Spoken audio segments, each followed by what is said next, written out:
Episode 12, From Broke Clerk to Retail Revolutionary. Imagine a small-town grocery store in early 20th century Memphis. A modest man, driven not by inheritance or acclaim, but by a determination to revolutionize how we shop. His name was Clarence Saunders, and the story that unfolds isn't just about business, it's about vision, execution, and transforming ordinary routines into powerful wealth-building systems. Saunders was born in 1881 to working-class parents. He began his career as a dry goods clerk at age 17, learning the ropes of inventory and customer service. But while others saw shelves in front of them, Clarence saw possibility.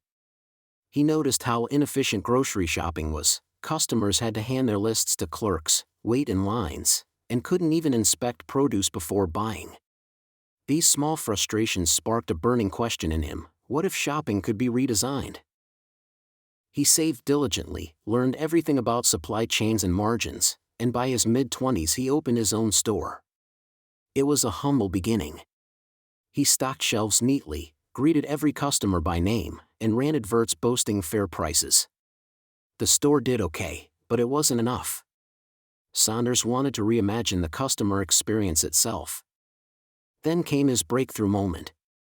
In 1916, he launched Piggly Wiggly, the world's first self-service grocery store. Customers entered, grabbed a basket, and walked aisles, choosing their own products. There were price tags on shelves, checkouts at the front, an entirely new model. It sounds obvious now, but back then, it was revolutionary. Saunders had shifted power from clerk to shopper, boosting speed, transparency, and customer agency. Sales skyrocketed. Piggly Wiggly went from 0 to hundreds of branches in just a few years. Saunders had built an ecosystem, not just a store. His mindset was radical customer focus. He believed that giving people control over their experience would both serve and scale. He didn't just seek profit, he chased improvement, systematized the shopping journey, and reinvested in infrastructure, supply networks, and training. He even introduced shopping carts, demographics data tracking, and franchise expansions. He thought ahead, building a model that could replicate across cities. But his drive didn't come without risk. Saunders borrowed heavily to expand. His stores required constant reinvestment. Then the stock market crashed in 1929. Credit dried up. He lost control of the company and eventually lost his fortune. Yet even in failure, there is wisdom. Saunders had pioneered the blueprint for modern retail: self-service, pricing transparency, scalability, franchising. These principles underpin almost every consumer business today. His name may not ring in boardrooms, but his legacy shapes our daily lives still. For modern employees seeking financial freedom, Clarence Saunders offers several clear lessons. First, identify everyday friction. We all experience annoying processes, at work, in services, in daily routines. What if you could redesign one step? What if you could build a mini tool, an app, a template to smooth that friction? That's your Piggly Wiggly moment. Second, empower the user, or in business terms, the customer. Saunders didn't just make shopping cheaper, he made it faster and more human.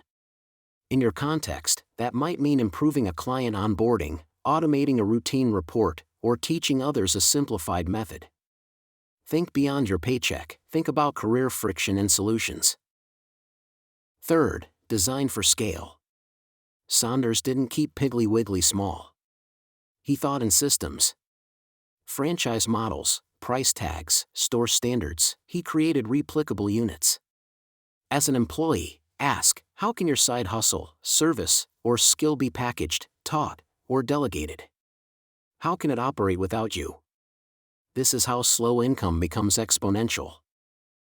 Fourth, embrace risk with structure. Saunders borrowed to expand, and collapsed when markets lost liquidity. That was a misstep. But the lesson isn't to avoid risk, it's to manage it. Build with diversification. Start small, test locally, refine before scaling. Use margins instead of maxing out leverage. Your journey to freedom is a marathon, not a sprint. Fifth, learn from failure. Saunders lost everything, but his innovation endured. Today's entrepreneurs face setbacks all the time: a failed product, a partnership gone awry, a layoffs wave. It's not permanent. What matters is what you build while you're down: review, iterate, rebuild. Systems aren't one-time efforts, they're living frameworks that can evolve. Saunders' legacy also reminds us that impact multiplies legacy. His stores changed shopping habits and trust. Your work, even mundane, can ripple bigger. If you improve a process, create a tool, share a system, it might reach hundreds, thousands, more. Financial freedom isn't just a personal destination, it's a launchpad. Now imagine your 9 to 5 as your Piggly Wiggly lab. Where's that friction point, a repetitive task, a slow report, a team dependency? Could you build a template? A shortcut? A mini guide? Could you show a coworker? Could you teach a team? That simple action is the seed of scalable influence. Build it, share it, systematize it. If you're building a side income, think franchise style. Could your service be documented? Can you train someone else? Can it run while you sleep? If you're planning early retirement, this is how you move from hours for dollars to assets for income. Think of Saunders' original store: one aisle, one customer, one idea. Today, you stand with more tools, laptops, networks, platforms, capital. If he could change shopping in 1916 with nothing but insight, you can change your corner of the world now. So start a small-scale experiment. A side hustle. A process improvement. A user-friendly tool. A guide. A service. A simple digital or physical product. Teach it to someone. Package it. Refine it. Turn it into something others can repeat. Because every great system starts with one iteration. Your Wealthwise journey begins where you are, with what you already have: your skills, your ideas, your workplace. The 9 to 5 isn't a trap. It's your proving ground. Build inside it, learn from it, expand beyond it. What friction will you solve this week? What template, tool, or side project can you birth in small steps?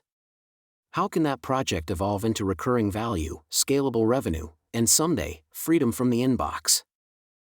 Clarence Saunders reimagined an entire industry from a small grocery store. You can reimagine your world from your laptop, your desk, your community. It just takes curiosity, courage, consistency, and a willingness to build systems that serve others and grow without you.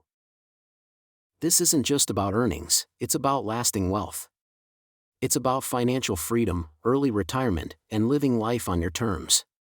And it starts now. Let's build your system.